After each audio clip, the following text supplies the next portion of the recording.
Alors bonjour tout le monde, Joël Deslauriers, maire de la municipalité de Saint-Donat, vendredi 10 mars 2023. Alors une capsule, je dirais importante, bonne et nécessaire pour vous parler des comptes de taxes. Petit retour en arrière, vous savez, on a demandé à la MRC de venir faire une présentation au niveau de l'évaluation, donc du service qui évalue les propriétés parce qu'on est dans un dépôt de rôle. Alors, ils sont venus vous expliquer un peu comment ils procèdent à l'évaluation. Je me permettrai peut-être juste de rappeler. Pour le territoire de Saint-Donat, on a 204 unités de voisinage, donc le territoire est séparé en 204 poches d'évaluation, communément appelées poches d'évaluation. Et c'est avec ces instruments-là qui établissent un taux moyen d'évaluation. Donc, on l'a vu, différents secteurs de Saint-Donat, pour ne pas le nommer, Lac-Silver, 65 % d'augmentation. D'autres secteurs à 30 %, certains chemins au lac Archambault. Au niveau du village aussi, et du périmètre urbain, un petit peu moins. Qui fait le taux de 43 % au niveau résidentiel, avec 39,9 au niveau total de Saint-Donat. Alors évidemment, c'est la responsabilité de la MRC au niveau de l'évaluation.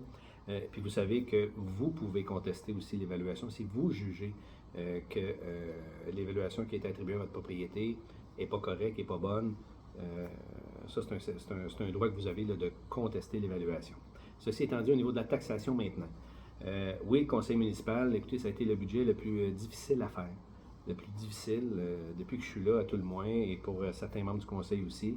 Vous savez, l'année 2022 a été haute en rebondissement. On a commencé avec des taux d'intérêt au niveau de la municipalité à 1,9 %. On a des taux préférentiels au niveau des villes, 1,9 % en janvier-février.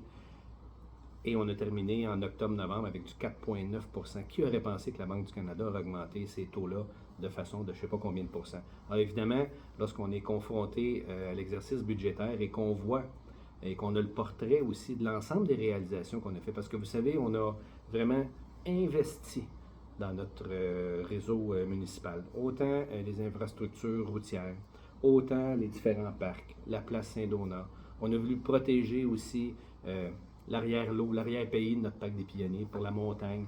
On a voulu la pérenniser pour les prochaines générations. Il y a eu un coût à ça.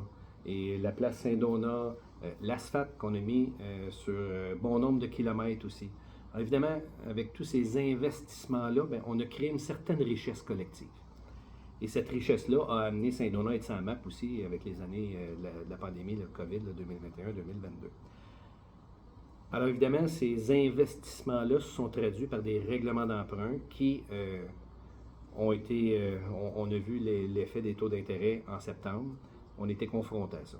Alors évidemment, ce million-là de dollars qu'on doit rembourser de plus, on l'a vu sur le budget, ça a une part importante. Alors, évidemment, on était confronté à ça.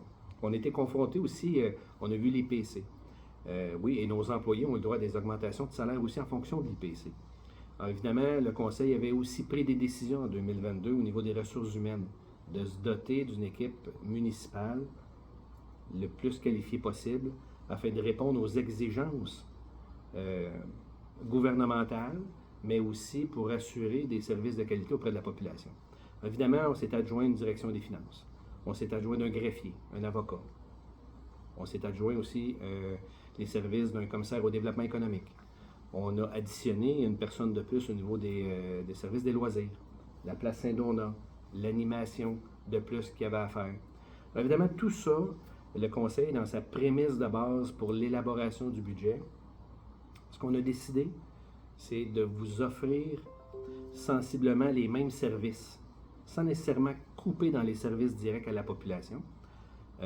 Et c'est le choix et la décision du Conseil. Donc, avec les dépenses qu'on avait, en fonction du budget, en fonction de la qualité des services et de la prémisse qu'on s'était donnée, on est confronté, évidemment, au niveau de la taxation.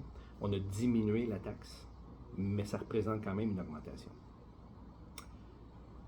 Aussi, l'incertitude économique a fait en sorte que quand on s'est assis en octobre, novembre et décembre pour préparer l'exercice budgétaire, on s'est dit, bon, à quoi va ressembler 2023? On entendait parler de plein de choses, on voyait les taux d'intérêt qui augmentaient, on voyait un peu l'aube, tout le monde parlait d'une certaine récession ou d'un ralentissement économique très probant à venir en 2023.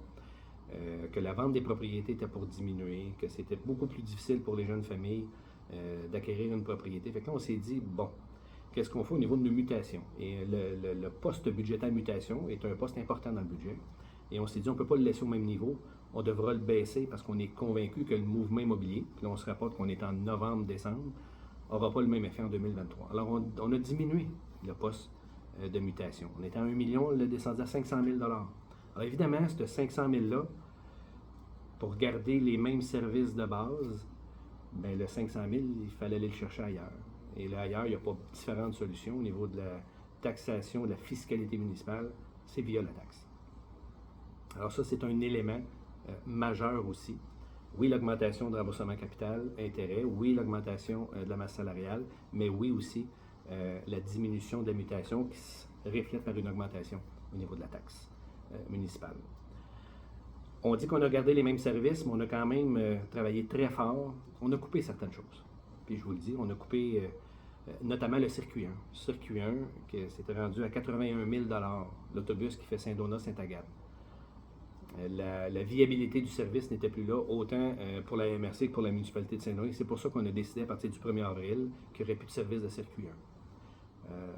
Évidemment, le coût était très, très, très dispendieux pour le peu de gens qui l'utilisaient, donc ça ne justifiait plus le service du circuit 1. Fait qu'on attend évidemment, on fait beaucoup de représentations auprès du gouvernement, parce qu'encore une fois, le gouvernement devrait aider les municipalités au niveau du transport collectif. Deuxième point aussi important, payer les comptes de taxes avec la carte de crédit. On n'en faisait pas de cas au départ, il y a des années, parce que c'est un service qu'on donnait à des citoyens qui devaient payer et qui ne pouvaient pas se déplacer. Donc, c'était environ 2 000, 3 000, 5 000, 8 000 $ de frais. Là, on était rendu à 64 000 pour que les gens puissent se faire des points sur leur carte de crédit. Alors, le conseil a jugé que là, c'était terminé. Donc, virement bancaire, chèque, il y a plein de modes de paiement que les gens peuvent faire, autres que la carte de crédit, auxquels les frais des cartes de crédit sont payés par l'ensemble de la communauté. Donc ça aussi, on a coupé ça. Au niveau des spectacles d'été aussi, vous allez voir, 2 spectacles le jeudi, 2 spectacles le samedi qui ont été coupés. Bon, on a quand même une belle programmation qui s'en vient parce qu'on a voulu garder sensiblement le même niveau de service. Alors évidemment, des choix pas faciles comme ça, le conseil en a fait. On a aussi tassé l'ensemble des investissements, que ce soit d'immobilisation et ou de projets, à moins, dis-je bien, qu'il y ait un apport financier du gouvernement, subvention, qu'on est capable d'aller chercher au niveau du gouvernement. Si on a un projet, on va le faire. Notamment, l'eau potable fait partie des priorités. La résidence, la phase 2 des résidences pour nos aînés à Saint-Donat fait partie aussi de nos priorités. Le CPE fait partie aussi des priorités du conseil municipal. Donc ça, oui, on souhaite et on va continuer d'aller de l'avant. Alors évidemment, pour toute l'augmentation, vous savez, l'IPC qu'on subit tous et toutes, là, et je m'inclus là-dedans, j'ai inclus les membres du conseil, on l'a subi. Et la municipalité, souvent, on est le dernier palier de gouvernement au bout de la ligne qui doit serrer la ceinture, qui doit faire attention à ses dépenses, et c'est ce qu'on a fait, mais toujours en gardant la même qualité de service. L'année 2021-2022 a été de très bonnes années. Je le dis et je le redis, ça a été de très bonnes années. On a émis pour des valeurs de permis pour 2021, 78 millions et 98 millions en 2022.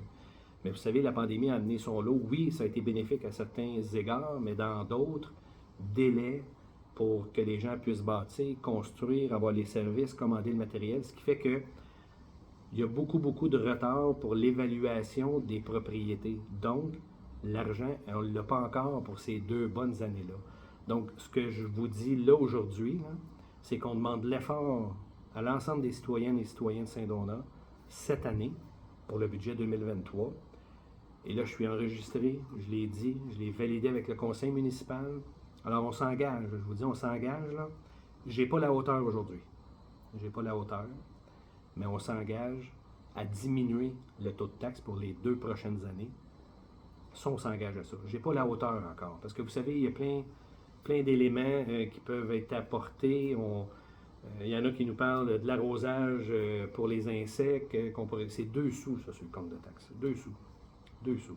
Donc, plein d'autres éléments qu'on pourrait. On a beaucoup d'incompressibles au niveau de la municipalité. Oui, on a des compressibles, on a une masse salariale. Fait qu'il n'y a pas grand-chose sur lesquels on peut jouer. Ça, c'est un élément. Mais on on va vous rencontrer, on va vous consulter aussi. C'est ce que le conseil m'a mentionné. J'ai été mandaté aussi. Donc, évidemment, on va organiser des séances d'ici fin d'été, début d'automne pour voir un peu qu'est-ce qu'il y en est. Alors, évidemment, on va vous consulter, mais l'engagement qu'on prend aujourd'hui, c'est qu'on demande un effort considérable et les membres du conseil en sont aussi témoins parce qu'ils ont aussi ces augmentations de taxes-là considérables à différents niveaux aussi.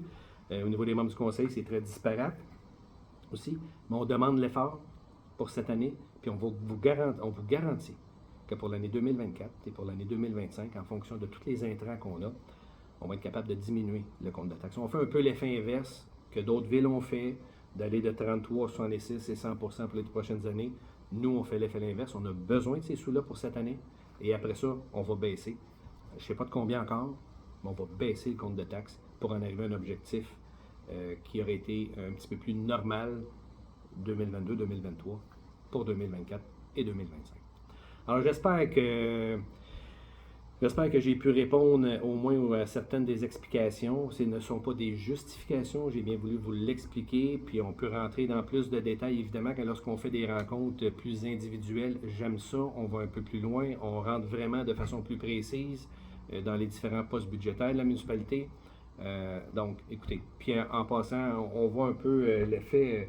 vous savez, ce qu'on parlait à l'époque au niveau du gouvernement, qu'on devra se faire aider davantage les municipalités. Parce que vous savez, plusieurs responsabilités qui sont incombées aux villes sans avoir le support financier des différents paliers de gouvernement. Et je me souviens très bien de l'entrevue que j'ai faite en septembre 2022, avant l'élection, et qu'on a entendu le gouvernement qui voulait annoncer qu'il donnait des chèques qu'on a reçus là, à la hauteur de 400 et ou de 600 $, que différentes municipalités qui étaient aux prises avec des dépôts de rôle ou des augmentations étaient malheureusement prises pour aller les rechercher dans les poches des citoyennes et citoyens. Alors, c'est un message aussi que je fais aux différents paliers gouvernementaux qu'on a besoin d'aide, on a besoin de financement aussi au niveau des municipalités.